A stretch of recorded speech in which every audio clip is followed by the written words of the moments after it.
बहादुर जी के 400वें प्रकाश पर्व समागम में मुख्यमंत्री मनोहर लाल ने गुरु साहिब के त्याग और बलिदान को याद करते हुए कई बड़ी घोषणाएं की।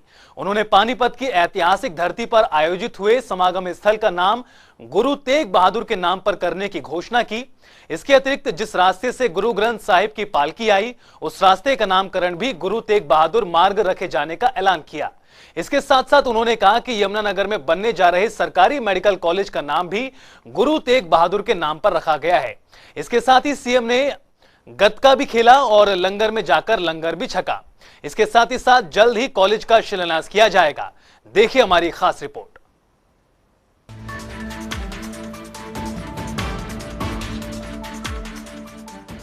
हरियाणा में रविवार को सबसे बड़ा धार्मिक कार्यक्रम का आयोजन किया गया। पानीपत जिले में हिंद की चादर गुरु तेग बहादुर का प्रकाश उत्सव मनाया गया, जिसमें हरियाणा के मुख्यमंत्री मनोहर लाल ने श्री गुरु तेग बहादुर जी के 400वें प्रकाश पर्व समागम में कई बड़ी घोषणाएं की। इस दौरान सीएम मनोहर लाल ने कहा कि श्री गुरु तेग बहादुर जी ने लड़ते वक्त जिन शास्त्रों का प्रयोग किया, उनकी प्रदर्शनी देश भर में लगाई जाएगी।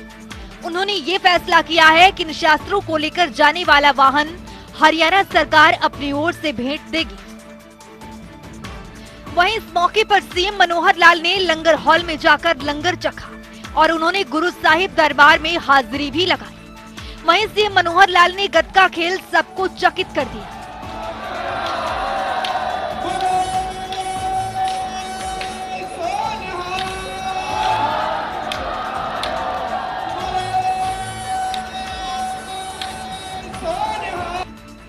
सीएम ने इस खास मौके पर 4 घोषणाएं की। सीएम ने पानीपत के जीटी रोड से समागम स्थल तक आने वाले सड़क का नाम गुरु तेग बहादुर के नाम पर रखने की घोषणा भी की।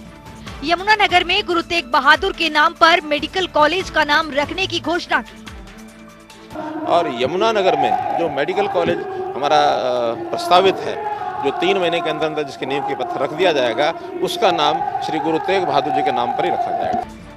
अपने संबोधन से पहले मुख्यमंत्री मनोहर लाल ने मुख्य पंडाल में पहुंचकर सबसे पहले गुरु ग्रंथ साहिब जी के सामने शीश नवाया। इसके बाद अपने समागम स्थल पर पहुंची लाखों की संगत का हाथ जोड़कर अभिवादन किया। उन्होंने कहा कि श्री गुरु तेग बहादुर जी ने अत्याचार और अन्याय के खिलाफ आवाज उठाते हुए अपना बलिदान दिया था। आज उनके 400वें प्रकाश पर्व को आजादी के अमृत महोत्सव के तहत मनाया जा रहा है। इस समागम का मुख्य मकसद ये भी है कि श्री गुरु तेग बहादुर जी के त्याग, बलिदान, संघर्ष की गाथा जन जन तक पहुंचे और हमारी आने वाली पीढ़ियां उनसे प्रेरणा लें। गुरु जी की जीवनी की जो उनकी शिक्षा है, उस शिक्षा के ऊपर समाज के लोग उसका आचरण करें। आज भी जो उस समय 400 साल पहले जब उनका जन्म हुआ, 350 साल पहले जब उनकी शहादत हुई, उस समय की जो उनके विचार थे, वो विचार आज भी उतने ही प्रासंगिक हैं।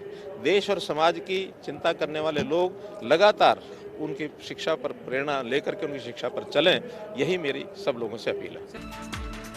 मुख्यमंत्री मनोहर लाल ने कहा कि गुरुओं ने समाज और देश की रक्षा के लिए अपना बलिदान दिया था। जब 500 कश्मीरी पंडितों का जत्था श्री गुरु तेग बहादुर जी के पास आनंदपुर साहिब पहुंचा। इसके साथ ही सीएम ने कहा कि औरंगजेब के अत्याचार के बारे में गुरु साहिब को अवगत करवाया। तब गुरु साहिब जी ने कहा कि वक्त आ गया है कि जब किसी महापुरुष को बलिदान देना होगा। इस पर गुरु साहिब के पुत्र गोविंद ने कहा कि आपसे बड़ा बलिदानी कौन होगा।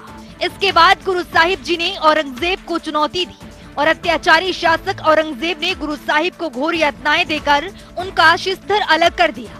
वहीं सीएम मनोहर लाल ने कहा कि गुरु साहिब जी ने देश धर्म की रक्षा के लिए अपने प्राणों का बलिदान दे दिया। मुख्यमंत्री ने कहा कि देश के प्रधानमंत्री नरेंद्र मोदी ने भी 2 दिन पहले श्री गुरु तेग बहादुर जी के चरणों में शीश नवाते हुए उनके 400वें प्रकाश पर्व को मनाया है। देखिए, हमने एक योजना बनाई है, संत महापुरुष विचार प्रसार योजना, जिसके अंतर्गत पहले भी हम कई कार्यक्रम कर चुके हैं।